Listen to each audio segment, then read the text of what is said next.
안녕하세요. 제가 이번에 이화여자대학교 심리학과 석사과정, 즉 심리학과 대학원에 합격을 한 후기를 좀 말씀드리고 싶어서 영상으로 담게 되었습니다. 제 이야기를 이렇게 영상으로 담게 된 가장 큰 이유는 먼저 첫째로 사회적으로 좀 심리학에 대한 전반적인 관심도가 부쩍 늘어난 것을 저는 좀 느끼고 있었고, 그리고 저처럼 심리학을 주 전공으로 학사 과정에서 전공하지 않았더라도 심리학에 대한 관심도가 높아져서 심리학 분야로 어떤 형태로든 입문을 하시고 싶은 분들께 그 실천을 꼭 권해드리고 싶고 도전을 응원해드리고 싶은 마음에 이렇게 용기를 내서 영상을 담게 되었습니다. 제가 많은 정보를 전달하기에는 너무 제한적이지만 그래도 저처럼 용기를 갖고 도전을 하시고 싶은 분들에게 응원하는 메시지가 충분히 전달되기를 바라는 마음으로 한번 시작해 보도록 하겠습니다. 먼저 저는 2020학년도 전기 일반대학원 석사과정으로 심리학과를 합격을 했습니다. 이화여자대학교 일반대학원에 합격을 한 케이스인데요. 사실 저는 이화여자대학교 사범대학 유아교육과 출신이고 일반대학원에서 유아교육과를 한 학기 공부를 하다가 자퇴를 한 배경이 있습니다. 제가 제 출신 배경에 대해서 말씀을 드려야 할지 안 드려야 할지 좀 많이 고민을 했었는데 출신 대학에 대해서 미리 말씀을 드려야겠다라고 결심하게 된 이유는 제 이야기를 듣고 어렵사리 누군가가 용기를 가지셨는데 나중에 어찌저찌 다른 경로로 제 출신 학교에 대해서 알게 되어서 저 사람은 출신 학교에 지원을 해서 합격을 된 거 아니야? 라는 생각이 들어서 그 도전을 했던 용기를 가진 그 마음이 되려 사그라드는 계기가 될까봐 그러한 부분을 미연에 방지하고 싶은 마음에 미리 말씀을 드리기로 결정을 했습니다. 그 부분은 참고 부탁드리고요. 이제 합격에 대해서 말씀드리기 시작하자면 먼저 원서 접수부터 말씀을 드려야겠죠. 저 같은 경우에는 학부생 때 학교 홈페이지를 기본 인터넷 홈페이지로 설정을 해놔서 항상 그 공지사항이라든지 안내사항을 업데이트를 했었고 등하교를 하면서도 학교 그 현수막에 달린 거를 맨날 꼼꼼히 보면서 전반적인 학사 일정에 대한 스케줄을 좀 몸으로 기억을 하는 편이었어요. 그런데 이 부분에 대해서 좀 기억이 가물가물하신 편이시라면은 꼭 그 학사 일정에 대해서 미리 알아두시고 원서 지원을 할 수 있는 기회를 놓치는 부분이 없으시기를 먼저 당부를 드릴게요. 저는 이제 원서 접수를 한 시기가 제가 유치원에서 담임교사로 근무를 하고 있었던 시기였는데 그때 당시 제가 담임으로 맡고 있던 아이들을 졸업시키면은 대학원에서 공부를 할 수 있는 시간이 있겠다라는 생각이 들어서 때마침 그러면은 심리학과에 내가 관심도 있었고 의지가 있었으니 한번 도전해보자 라는 생각으로 시작을 하게 되었어요. 그래서 그런 아이들의 졸업 일정, 그 후에 대학원을 다닐 수 있겠다. 요게 이제 확인이 되자마자 입학처 사이트에 일단 들어가서 스케줄을 확인을 했는데 정말 운이 좋게도 제가 그때 당시 딱 확인을 했었던 그 주말을 껴서 원서 접수가 한 일주일 남짓해서 남은 시점이더라고요. 그래서 뭐 전공 과목 공부 이런 게 우선이 아니라 저로서는 일단 원서 접수 기간이 끝나기 전에 원서를 제때 접수하는 게 1순위였어요. 그래서 이제 그걸 확인한 순간부터 근 일주일 동안은 자기소개서, 연구계획서 이거에 몰두하고 또 필요한 서류가 꽤나 많거든요. 그 서류를 준비하는데 그냥 그 통째로 일주일을 다 할애했던 것 같아요. 그래서 이제 짬을 내서 지방에서 근무를 하고 있었는데 서울까지 가서 뭐 성적 증명서라든지 이런 서류들을 준비해야 될 게 있는데 이런 것들을 뭐 예를 들어 3부씩 준비를 해야 된다.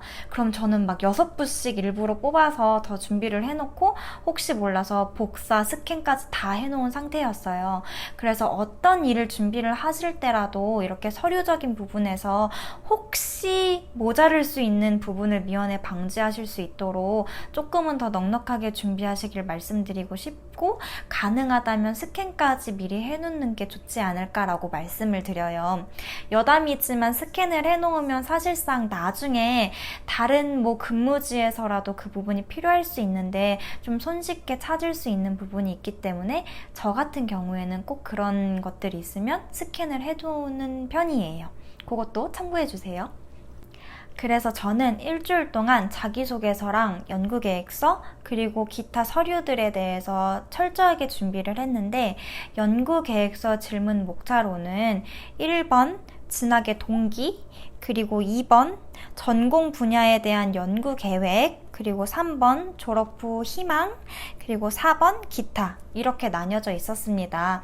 아마 대학별로 이 목차는 다를 거기 때문에 입학처 홈페이지 사이트에 들어가셔서 서식을 꼭 참고하셔서 준비를 하셨으면 좋겠습니다. 그렇게 해서 일주일 동안을 막 서류 준비를 정신없이 해서 원서 접수를 마쳤는데, 제가 원서 접수와 서류 제출을 하면서 미처 생각하지 못했던 부분이 바로 이 세부 전공에 대한 부분이었어요. 저는 처음에는 세부 전공은 생각지도 못하고 그냥 지원을 했었는데, 보니까 심리학 분야에서도 굉장히 분야가 다양해서 세부 전공으로 임상심리, 범죄심리, 아동 유아 심리, 소비 마케팅 관련 심리 등 그 종류가 굉장히 다양하더라고요. 저 같은 경우에는 유아교육과 출신이기 때문에 그 점을 살려서 지원해 볼 수 있는 아동 유아 심리 쪽을 선택을 해서 지원 접수를 하게 되었습니다. 아마 심리학과를 전공하시지 않으셨더라면 저처럼 심리학과 세부 전공에 있어서 좀 당황스러우실 수가 있어요. 그렇기 때문에 미리 나와 맞는 심리학과 세부 전공은 무엇이지? 라는 부분에 있어서 미리 생각해보는 시간을 가지셨으면 좋겠습니다. 그럼 본격적으로 제가 전공 공부를 어떻게 했는지에 대해서 말씀을 드려야 되는데, 제가 앞서 말씀드렸다시피 원서 접수를 하고 그 합격 과정에 있어서 당시에 저는 유치원에서 담임교사로 근무를 하고 있었어요. 그래서 사실 시간적으로 그렇게 여유롭지는 않았는데, 제 그때 당시에 스케줄을 말씀드리자면은 오전 7시까지 출근을 했고요. 그리고 오후 7시에 주로 퇴근을 했고, 이르면 오후 6시 정도에 퇴근을 했어요. 그리고 제가 그 당시에 영어 스터디를 리더로서 10개를 진행을 하고 있었거든요. 그래서 주중에 만약에 스터디가 있으면 저녁 8시 반에 시작을 해서 밤 10시에 끝나는 스케줄이었고, 주말에는 스터디가 더 많이 배정이 되어 있어서 정말 꽉 찬 스케줄로는 오전 10시부터 시작을 해서 저녁 8시까지 내리 스터디를 진행한 적도 있을 만큼 주중 주말 할 것 없이 사실상 시간이 그렇게 여유롭지가 않았어요. 시간이 없는 것은 그저 핑계다 라는 말도 있지만, 저 같은 경우에는 어쨌든 시간이 그렇게 넉넉하게 느껴지지 않아서 사실 좀 공부 계획에 있어서 많이 걱정이 앞섰던 것이 사실인데요. 그래서 심리학 공부에 대한 계획을 세울 때 굉장히 막막한 마음으로 사실 공부 계획을 짜기 시작했었습니다. 그래서 저는 가장 짧은 시간 안에 가장 큰 효율을 낼 수 있는 알찬 공부 방법이 무엇일까 되게 짧고 굵게 고민을 한 끝에 심리학과 학사 과정에서 전공책으으로 보는 서적들이 무엇인지 알아내서 그 전공 서적을 중심으로 공부를 해야겠다라고 생각을 하고 인터넷 검색창에 심리학과 학사 과정에 다루는 전공 서적들에 대해서 검색을 했어요. 그러던 와중에 인터넷 카페 글에 연세대학교 심리학과 그 학사 과정을 공부하시는 학생분께서 본인이 1학년 때 보았던 전공 서적들을 묶음으로 판매를 하는 글이 올라와 있더라고요. 그 서적은 아마 판매를 됐었던 상태인지 혹은 제가 그거를 다 읽기에는 역부족이라서 이제 그 판매 여부에 대해서는 잘 기억이 나지 않지만 우선 그 목록을 제가 쭉 받아 적었어요. 그 사진을 키워가지고. 그래서 그 서적 중에서도 가장 기본이 되는 전공책을 골랐거든요.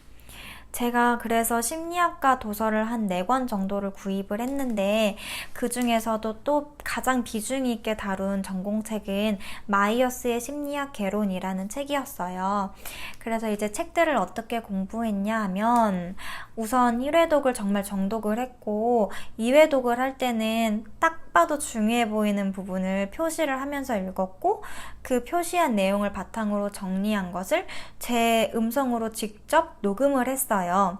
그래서 제 목소리로 녹음한 그 음성 파일을 출퇴근할 때, 자고 일어나서 출근 준비를 할 때, 스터디를 하러 갈 때, 또 끝나고 집으로 올 때, 혹은 잠들기 전, 이렇게 시간이 짬이 날 때마다 이동을 하거나 집에서 이제 어떤 거에 집중하지 않은 상태로 음성을 들을 수 있는 모든 시간대에 저는 그 음성을 계속 들으면서 개념을 익히려고 했고 충분히 암기가 될 수 있게끔 제 스스로를 좀 훈련을 시켰어요. 저 같은 경우에는 면접을 진행함에 있어서 영어를 사용할 수 있는 가능성이 있었기 때문에 안 그래도 심리학 그 전문적인 용어가 생소하고 낯설게 여겨지는데 그걸 한국어가 아닌 영어로 익혀야 되잖아요. 그렇기 때문에 그 영어 용어를 정확하게 암기하기 위해서 제가 일단 기본적인 심리학 용어 그거를 영어로 바꾼 그것을 확실하게 암기하고자 좀 많은 양의 시간을 할애를 했습니다. 그래서 한 달간 제가 심리학과 관련된 이론들, 개념들, 학자들 뭐 이런 것들에 대해서 한국어로 영어로 다 암기를 하고 면접 당일이 되었어요. 그런데 이게 웬걸 결론부터 말씀드리자면은 제가 공부를 했던 게 한 개도 나오지가 않았어요. 제가 세부 전공으로 유아 아동 심리 쪽을 선택했기 때문에 오히려 학부생 때 유아교육과에서 공부했던 내용들이 면접으로 주어졌었어요. 면접 진행 방식에 대해서 말씀을 드리자면 이제 면접관님들이 계시는 교실이 있고 그 옆에 면접을 응시하는 응시생들이 대기하는 교실이 있어서 대기를 하고 있다가 한 2명 정도씩 호출을 하면은 교실에서 나와서 면접관님들이 계시기 전에 복도에서 영어 지시문 2개를 5분 혹은 5분이 채 되지 않는 시간 동안 쭉 읽고 나서 그 내용을 바탕으로 면접관님들이 계시는 교실에 들어가서 면접에 응하는 그런 방식이었어요. 이제 다행히 저는 학부생 때 익히 공부를 해서 익숙했던 피아제와 에릭슨의 차이점이라든지 비고스키가 말하는 교육의 특징 이러한 부분들이 면접 질문으로 주어져서 좀 수월하게 말씀드릴 수가 있었고 그러한 부분에 있어서 실제 사례를 질문도 받았는데 제가 담임교사로서 실제로 경험한 것을 바탕으로 말씀을 드릴 수가 있어서 그 부분은 조금은 수월하게 말씀드릴 수가 있었어요. 그런데 그 다음에 제가 멘탈이 정말 와장창 깨지게 되는데 그 이유가 바로 통계학 때문이었어요. 통계학 문제가 나왔는데 저는 개론책을 중점으로 보면서 심리학 전반적인 내용에 초점을 뒀지 통계학에 대한 질문이 주어질 것이라는 거는 생각지도 못하고 아예 무방비 상태로 갔었거든요. 그래서 정말 질문에 대해서 제대로 답변을 하지 못하고 속으로 나는 망했다. 나는 100% 떨어졌다. 이 생각을 하고서 버스에서 집으로 내려오는 내내 울상으로 돌아왔던 게 기억이 나요. 그래서 이제 저는 합격이 발표되는 그 당일 날에도 그냥 이제 정신없이 아이들을 보다가 아이들 하원시키고 나서나 문득 생각이 들었는데 처음에는 100% 떨어졌을 거니까 합격 여부를 굳이 확인해보고 싶지도 않은 거예요. 그럼에도 불구하고 그래도 용기를 내서 한번 슬쩍 봤는데 합격인 거예요. 그래서 너무 놀라서 비명을 꽥 질렀어요. 그랬더니 이제 주변에 이제 선생님들이 무슨 큰일 난 줄 알고 옆에서 여쭤보셨는데, 선생님 저 합격했어요. 이렇게 말씀을 드리니까 막 이제 축하를 받았던 기억이 있는데, 어쨌든 그렇게 저가 아마 문 닫고 들어갔을 거예요. 그렇게 간신히 합격을 하게 되었어요. 그래서 제가 이 부분에 대해서 또 말씀을 드리는 부분이, 만약에 대학원 면접을 준비하시는 분들이라면 전반적인 개념 그리고 세부 전공에 대한 부분 플러스 통계에 대해서도 꼭 공부를 하시기를 정말 당부드리는 부분이에요. 꼭 통계도 공부하세요, 여러분. 이렇게 해서 제가 심리학과 석사과정에 원서 접수를 하고 합격까지 한 과정을 담은 이야기가 마무리가 되는데요. 저는 정말 전공자도 아니었기 때문에 공부를 하는 과정이 저한테는 정말 맨땅에 헤딩하는 식으로 느껴졌고, 스스로한테 이거 너무 무모한 거 아닐까? 라는 반문도 사실 많이 했었어요. 그런데 이왕 시작한 것 마음을 다해서 한번 임해보자 라는 생각으로 끝까지 가보았고, 그 결과 이제 합격이라는 기쁜 소식을 듣게 될 수 있었어요. 이제 그러고 나니 저처럼 전공을 하지 않았거나 관련 업무 경험이 없으신 분들임에도 불구하고 심리학에 대한 관심이 많아서 그쪽으로 입문하고 싶고 그쪽으로 진출해보고 싶은 꿈을 꾸시는 분이 어딘가에는 저 같은 분이 계시지 않을까라는 생각을 했고, 그런 분들에게 저 같은 케이스도 있어요. 한번 도전해보세요 라고 그 마음을 응원해드리고 싶은 부분이 생겨서 이렇게 영상으로 담게 되었어요. 그래서 지금 제 모습을 보고 제 이야기를 듣고 마음속에 어떤 그런 꿈틀거림이 있으시면 꼭 도전을 해보셔서 적어도 미련과 아쉬움은 남지 않게끔, 그리고 더 좋게는 꼭 성취를 하시는 결과까지 이루어질 수 있게끔 응원드리고 싶어서 이렇게 영상을 담게 되었습니다. 조금 어수선할 수도 있는데 첫 영상이라서 그 부분은 좀 이해 부탁드리고요. 모든 도전을 꿈꾸고 계시는 분들, 저는 그 과정 자체가 매우 아름답다고 생각하기 때문에 꼭 좋은 결과가 있지 않더라도 그런 경험이 본인에게는 자양분이 될 것이라고 저는 믿기 때문에 그 모든 과정과 그 도전하는 마음을 응원하는 마음으로 이만 영상 마무리해보도록 하겠습니다. 감사합니다.